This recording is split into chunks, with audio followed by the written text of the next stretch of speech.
प्रणाम, मैं हूँ स्मृति सिन्हा और आज मैं आप सबके सामने अपनी लिखी हुई एक छोटी सी कविता पेश करने जा रही हूँ। वो कविता इस प्रकार है। हम औरतें तो सदियों से जीती आई हैं लॉकडाउन में। पिता ने डिसिप्लिन के नाम पर बंदिशें लगाईं और हमारी फ्रीडम चली गई लॉकडाउन में। माँ ने संस्कारों के नाम पर झुकना सिखाया और हमारी सेल्फ रेस्पेक्ट चली गई लॉकडाउन में। भाइयों ने सुरक्षा के नाम पर रोक टोक की और हमारी आत्मनिर्भरता चली गई लॉकडाउन में।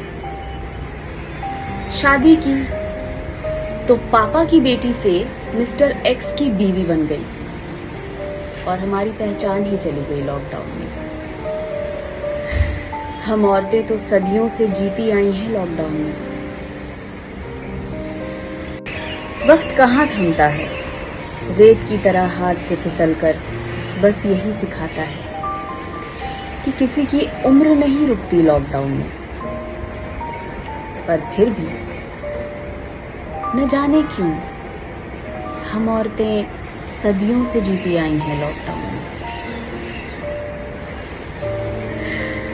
धन्यवाद।